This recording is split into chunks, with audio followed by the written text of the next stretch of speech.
A Shalom Akim, Shalom, Shalom, all praises, glory, and honor to Yahweh, Ba'ashem, Yahushai, Ba'ashem, Nakakwadash. The honors to the apostles and the others, great millstone, for teaching us his truth and citations to the sincere Akim and Aquath may listen. May the blessing of election be upon your house. My name is Brother Okwai. I'm back in here with another quick and Lord's will as always, an edifying lesson. And for today's lesson, I wanted to just go through some more customs in Israelite customs in Western Africa, and discussing this term I just came across known as Menarche and the flower of her age. Pretty much they're basically synonymous, right? So I want to read up on what it is.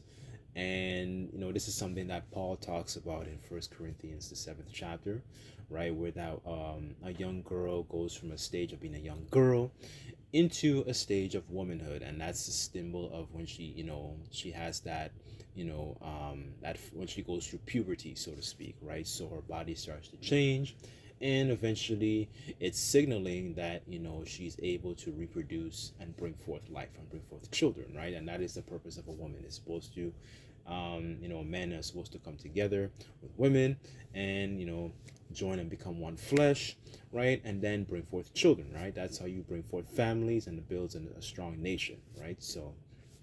Um so before I go to that precept, let me go and read up on this is on Menarche, right?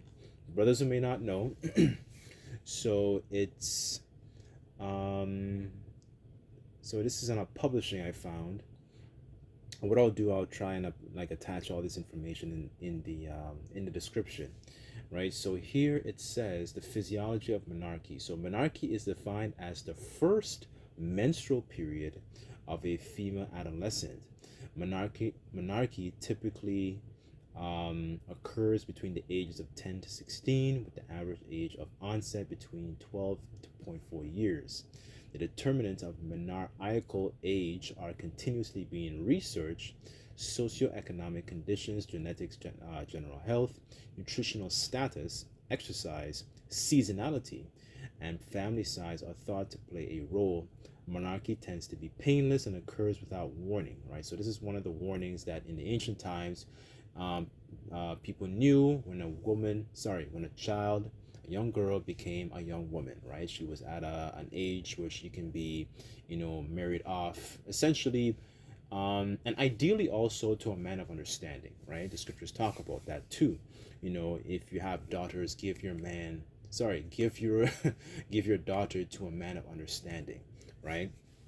Um, and if I just may add this quick point as well, that is one of the things that is strongly missing within our nation, because we end up in a situation where there's no fathers in the household, and the woman doesn't have a good strong a good moral compass to essentially know what to look out for, right? Because there's no father in the household. We see that the woman, after she might have those, she might pass that flower of her age, now she's in heat, so now she goes and she sleeps with this man and that man and this man and that man, and it's an endless cycle until they're in like their late 20s or early 30s. And at that point they're having a lot of difficulties trying to pair bond. They're trying to actually connect, right? But in their minds they want a long-term relationship, but because they've had so many different partners, that difficulty to pair bond is become very difficult, so to speak, right? So in a situation like that in the ancient times, when people saw that, okay, she just had her first menstrual cycle, right? When she has that, then they know, a father knows that, okay, now she is ready to be given off to a man of understanding, right? So it avoids all this filth that happens, especially in this society where women go through so-called teen pregnancy and all that, and there's no father around, there's no man to take care of them because she might sleep with a bunch of boys that don't have any substance. They don't have any spiritual substance, nor do they have physical substance. As a matter of fact, let me get that and then I'll continue reading here. So just bear with me. I want to be jumping around just a little bit. So I sincerely pray that this is all edifying, right? So let me go to Apocrypha. Let me go to the GNT. So I read this recently. Just to make that point. Okay, Sirach chapter 7, verse 24, and it says, "If thou have daughters, keep them virtuous." One second. Don't be too indulgent with them. And it says, when you give your daughter in marriage, you have finished a great task, but give her to a sensible man, right? So in the KJV, it says, give her to a man of understanding, right? And ideally also, you want to give her to a man of who actually understands Yahweh Bashim Yahushai, right? That's actually following the mindset of Yahweh Bashim Yahushai. Because a lot of these dudes out here, they have a lot of physical substance, but a lot of these dudes, I'll just use Alazar as an example recently, that lead their wife astray and cause them to commit, foul acts such as adultery, right? So I just wanted to make that quick point. So back on topic, not to go too far. Let me just continue reading here. So it says, Menarche tends to be painless and occurs without warning. The first cycles are usually anovulatory.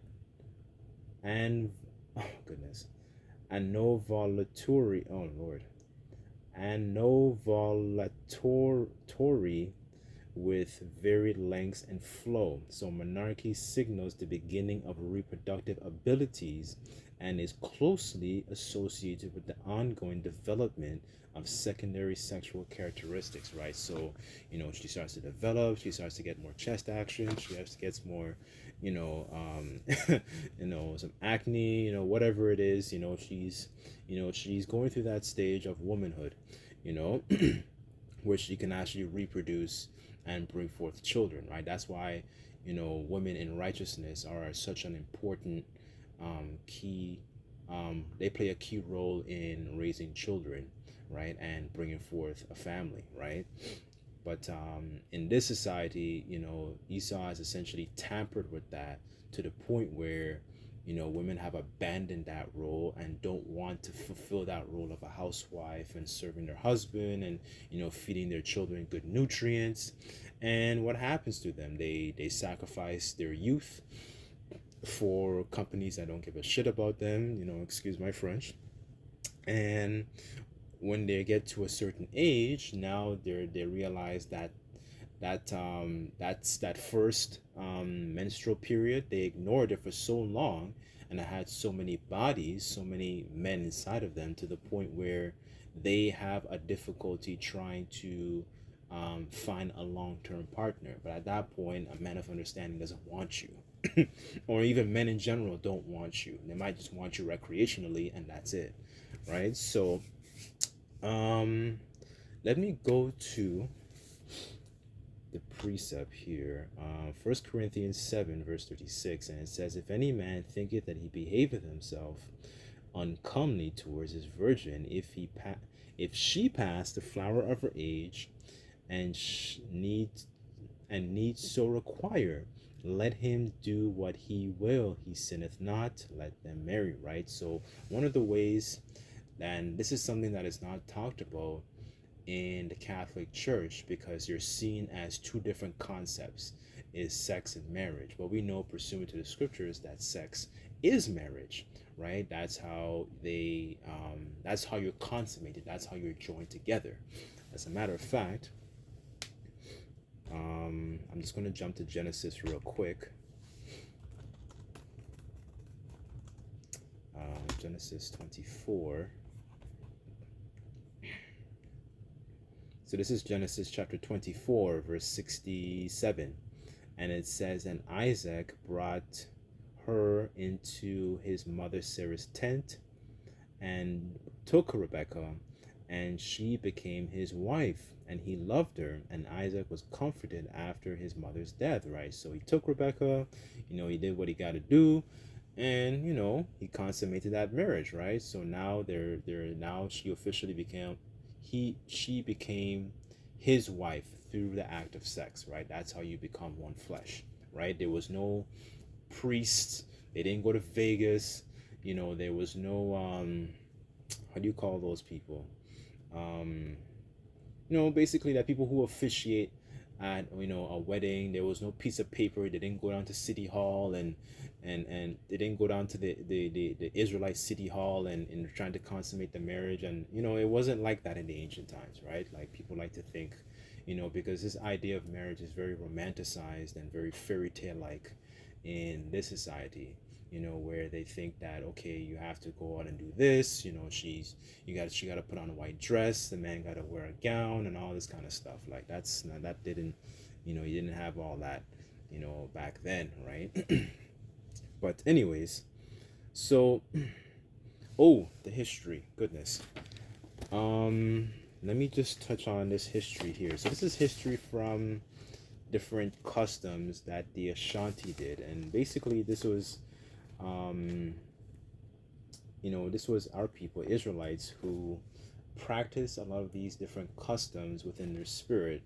And Jake, essentially, after the destruction of the second temple, a lot of them fled into Africa, right? And they settled there, right? Up until the time for them to be, taken into slavery again on ships, right? Um, so I'm just going to read a little bit of this here. And it says life, history, mating, and marriage. So it says there is no general age of monarchy. However, when a girl got her first period, it is a cause for celebration. So this is a custom that they held dearly to within the Ashanti culture, right? So it says the old women of the village sing special songs, commemor- ah goodness, commemorating the occasion, and the girl's mother pours wine and says a special prayer. The next day, the girl's body is shaved, and she is dressed in a special dress and adorned with gold necklaces, hair ornaments, and leg and ankle beads, right? So essentially she's adorned, kind of like how those women were, they spent, I believe it was like 6 months in the time of Esther, bathing and getting accustomed to all these different oils and all that. So it's pretty much the same process, right? Further on it says young girls sing songs to her. Friends and relatives give presents. She is given a special bath in the river, followed by dancing and singing. Special traditional foods are prepared and traditional rites performed. 5 days later, she dresses up in her best outfit and goes around the village to thank everyone who attended that ceremony, right? So that's the age of when she, becomes a woman now. She can reproduce and then she can have children, right? And that was around the time of 12, 13, 14 years old, right? She was very, she's very young, right? But her body is signaling at that point, she can reproduce at this point and actually bring forth children, right? Women didn't go to college and have, become business owners and become a girl boss and get try and get PhDs. That was not the role of women back then, right? Women had a very different type of lifestyle back then in the ancient times, right? So Esau has done a very, very good job of bamboozling our women for them to actually hate, serving their husband, but actually giving their youth years to a corporation, right? See, that's why the scriptures talk about how the serpent is more subtle than any beast in the field, you know, and then what even to add another level to it of destruction of the Israelite family, you know, not only is the father taken out of the household, you bamboozle the women and give them all these different serpent philosophies of feminism and so on and so forth. But now Esau is essentially free reign to program and poison the minds of the children, right? So a lot of these children get poisoned in mind with in regards to alphabet lifestyle, feminism, all this kinds of stuff, right? And then that really destroys our nation as a whole, right? So um okay, let me just read a little bit more of this article right here. It says, for young girls, the age of marriage is considered to be within a year or two after the point when they reach puberty, right? So that was the point where a young girl came into that stage of being a young woman, right? So at that point, like I mentioned earlier, she went and became a woman at that stage, right? It's not like in this society where they say, a woman is, 18 years old and, I think in the States, I believe it's 21 too, right? Women were married a lot younger. And this is something very recent too, right? Okay, let me go to Titus.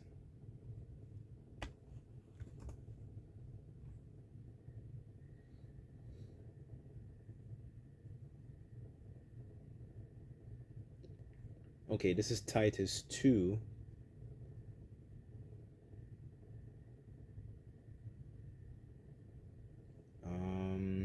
I guess I'll start at 3. That the aged women likewise, that they be in behavior and becometh holiness, not false accusers, not given to much wine, teachers of good things, right? So they weren't teaching, their young daughters how to twerk or how to uh, uh, uh, uh, um, vandalize your husband's vehicle or anything like that. They were teaching, important things of how to actually care for their children and actually how to raise up a family, right?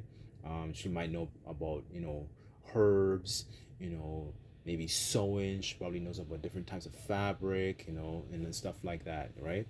Um, Verse 4, and it says, uh, that they may teach young women to be sober, to love their husbands, and to love their children, to be discreet, chaste, keepers at home, good, obedient to their own husband, that the word of the Most High, Yahweh Bashim Shai, be not blasphemed, right? And these are all traits that a lot of these young women are missing. They don't have a lot of these different traits, to be discreet, discretion, and disobedience amongst our nation is at an all-time high. They're not keepers at home, they're more like keepers of the streets. Right? That's the nature of a lot of these young women, today, right? We live in and it's no surprise a lot of these women live that way, because that's how the spirit of Babylon is. Babylon is described as a whore in the scriptures, right? And just as the king is, so is the people, right? So just the vibration of America behaves as that whore that sitteth upon many waters, right? Just the people are the women are going to behave just exactly the same, right?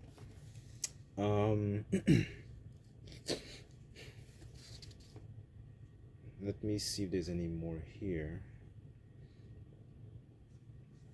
I guess I'll just read this last part, and it says, there is no specific information on where age males get married, but it depends on if the boy has matured and reached manhood, which is also less celebrated in comparison to the ceremonies associated with girl reaching puberty, right? So that was just a stage where, her body's able to reproduce, right?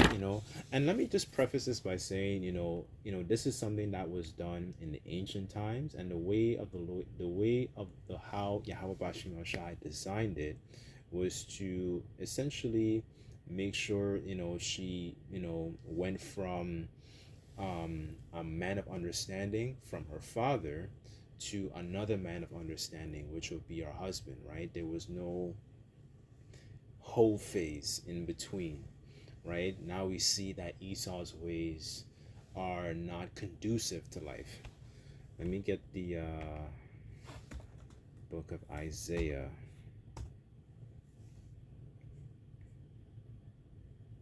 Isaiah 55 verse 8, and it says, "For my thoughts are not your thoughts, neither are your ways my ways, saith the Lord.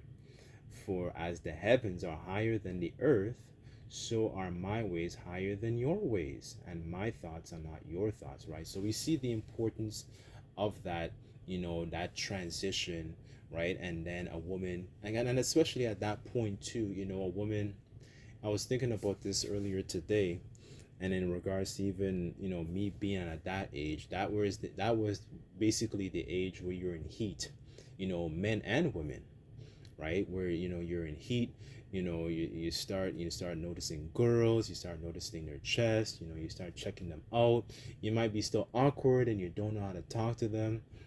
I remember even being, when I was in like grade, I think I was in grade 6, and I remember I didn't see it, but there was a girl in my class, and back then, girls in school, they would wear dresses. I think they still do, but you know anyways, the girls wear dresses and the boys, wore pants, right? So it was extremely traditional.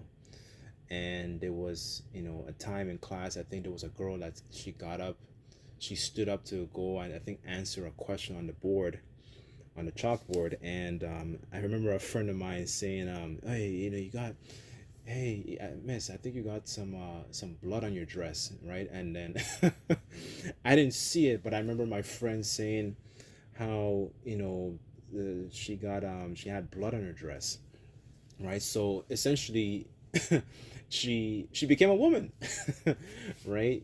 She went from that stage of being um a child to being a young woman, right, ready for marriage, right?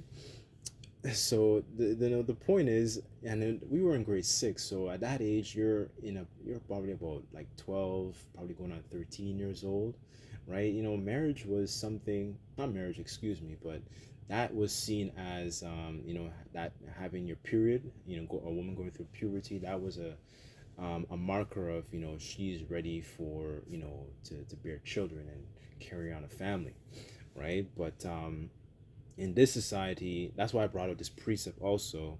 It's what is taught in this society is for women to essentially hold themselves out, go get a career, go get a PhD, go get an education, and don't learn how to serve your husband and take care of your children, nourish your children, learn how to make important recipes, knowing how to don't learn how to sew or anything like that. Don't essentially, just be as independent as you can, from you being a wife. You don't want that. You want to be a boss babe, you want to be a girl boss, you want to be a mompreneur, you want to be a that's what you want to be, right?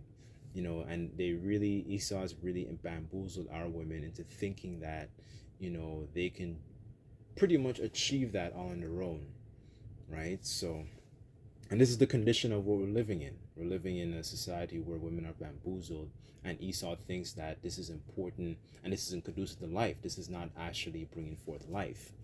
And now, but let me also preface this with this next precept here. I think that's First Corinthians 10. Okay, this is First Corinthians 10, verse 23. It says, "All things are lawful for me, but not all things are expedient. All things are lawful for me, but all things edified not," right? So I'm saying this to say that, you deal with the women of your age because this is the condition of the battle. We're not in a situation that we are sovereign as a nation, right? So essentially, we're in captivity, right? That's pretty much what I'm trying to get at, right? So, you deal according to the laws of the land. So expedient in the etymology, it says advantageous, fit, proper to a purpose, useful, beneficial. right? So it's not beneficial for you to do that in these times, right? Remember there's a practical aspect also, right? So you deal with the women according to the laws of the land that you situated, right? And honestly, you know what? When you think about it, that those laws, that's something to be familiar about, because those laws in the land where you might be living in, that age of I guess you can say adulthood, so to speak, is vastly different from some places. Like some places, the age is actually a lot lower, and then some places the age is a lot higher, where women are considered to be adults, right? So as young men, you deal with the women of appropriate in the age of according to the laws of the land in this society, right? Don't be over righteous, right? I'm just saying this is how things were, and this is just edification also. This is how things were in the ancient times. There was no whole face process, like I mentioned. There was no going to school to get a PhD or a master's or anything like that. Women were actually taught to actually, bring up and raise children and carry on a household, right? That was the purpose, especially if, they really, um, what's it called? Favorite boys, right? So they can be able to continue the legacy, right? That was the purpose of a woman, and that still is the purpose of a woman, is to serve her husband, care for her children, so on and so forth, right? So now that I got that out of the way, I guess the last point I just wanted to hit was this these words I came across. I just wanted to just briefly touch on these words. So one of the key words that I brought out earlier, it was called Menarche, right? So when you go to the word Menarche, right, when you type it in the etymology, so it says the first appearance of menstruation, right? So the Greek, so it's broken into two, I guess you can say two smaller words, right? So in the Greek, it has menos, which means month, and arche, which means beginning, right? So I'm also bringing this out just for edification as well, that these keywords like menarche, I'll go to the other one. It's how do you spell that? Menstruation, menstruate. Goodness.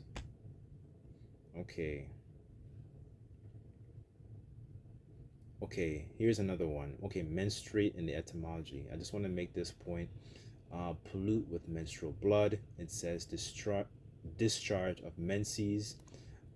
It says monthly, menace. It also says moon, right? So now I want to go to menopause. So menopause in the etymology, it says the final cetacean. Okay, let me just look up that word also. I don't know what that word means. It says, how do you pronounce? Cessation, excuse me. Okay, so basically a cessation is a termination. Okay, let me just go back to the etymology. So the final cessation or termination of a monthly courses of women. It says in Greek, men or menos, meaning month, right? And it says to measure. It also says, so it's a combination of menos, which means month or moon, and pauses, which also mean pauses is the Latin for a cessation or a pause, to cause to cease, right? So that's when essentially that point in a woman's life, that menopause, where she stops menstruating, right? She is kind of in that point where she's no longer able to have she's no longer able to reproduce, right? Let me just read this right quick. It says menopause is a point where you've gone 12 consecutive months without a menstrual period. Happens around the age, on average, the age of 52, right? It is a natural process that occurs when your ovaries stop producing reproductive hormones. When menopause happens due to surgery or medical treatment, it is called menopause, right? So essentially, that is the termination of, when she is no longer are able to have children, right? And this is also a consequence of living in a society, because our women have been bamboozled, going back to the serpent and those philosophies. They have pushed motherhood on the back seat, on the back burner, to the point where now they jeopardize their their own welfare and the welfare of of the children. So you see, because they've bought into those different philosophies. As a matter of fact, let me just read it. Um,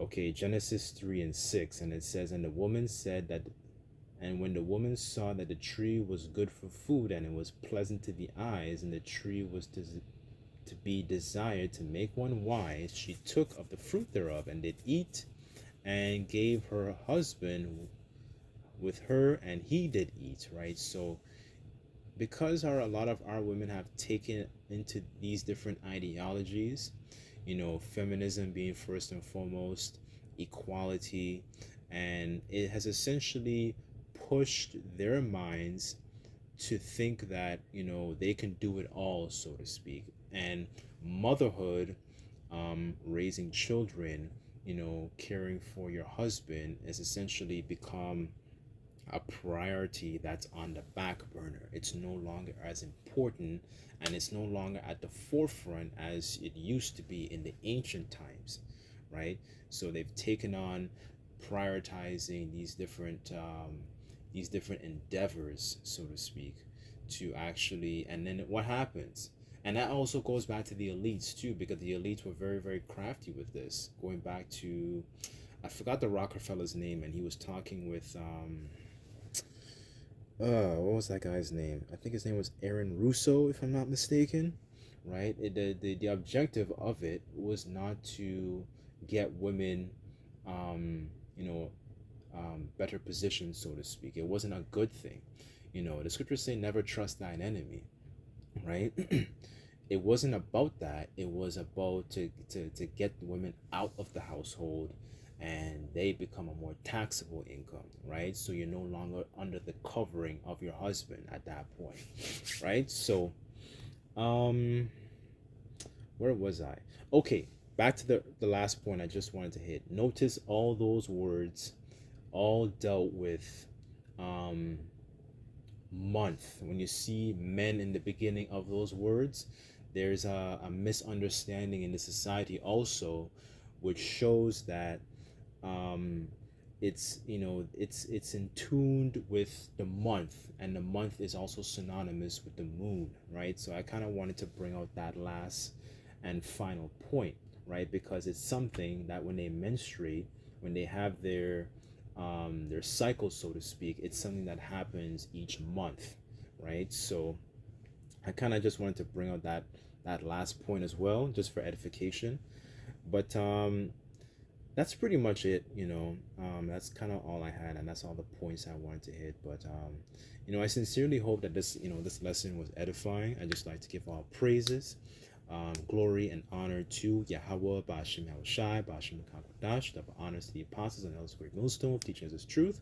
Till next time, I say Shalom.